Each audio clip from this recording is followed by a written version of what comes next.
ও মুসলমান, গিলগিত শহরের একটা ঘটনা বলি, বাস্তব ঘটনা। এক ব্যক্তি কবরের পাশ দিয়ে হেঁটে যায়। কবর থেকে আওয়াজ আসে, কান্নার আওয়াজ বের করতে বলে। ওই লোকটা ভয় পেয়ে যায়, মনে হয় যেন স্বপ্নের মতো একটা কিছু হইল। মনে হলো যেন এমনি।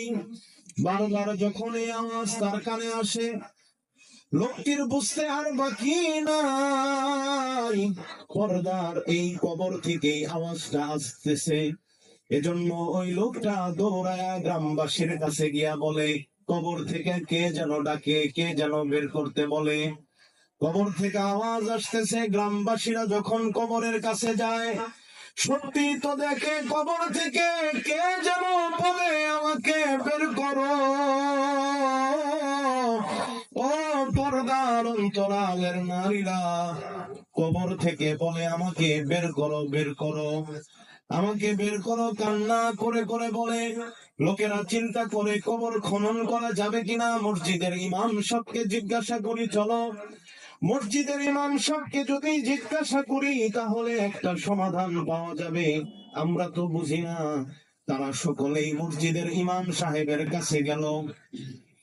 জিজ্ঞাসা করার পর ইমাম সাহেব বলল, যদি তোমাদের এটা অবশ্যই তোমরা বুঝতে পারো যে কবরেরই কেউ বের করতে বলছে, তাহলে খোলো, কোনো সমস্যা নাই। কবর খনন করে তাকে বের করো। লোকেরা যখন সবাই মিলে কবর খনন করলো, তাকায় দেখে এক নারী উলঙ্গ হয়ে বসা।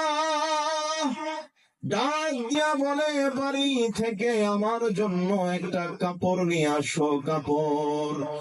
দৌড়ায় বাড়িতে গিয়া কাপড় আনার পর নারীটা শরীরে কাপড় জড়িয়ে এক দৌড়ে নিজের ঘরে গিয়ে দরজা আটকে বসে রইল।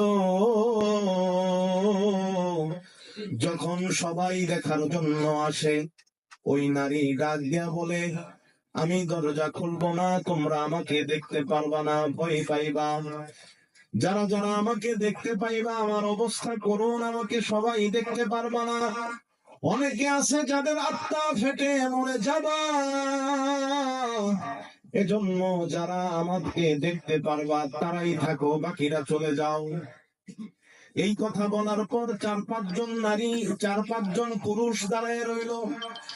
দরজা খোলার পর তাকায় দেখে ওই নারীর মাথার মধ্যে একটা চুলও নাই, পশমও নাই, চামড়াও নাই, শুধুমাত্র হাড্ডি, তাও আবার জোড়া জোড়া।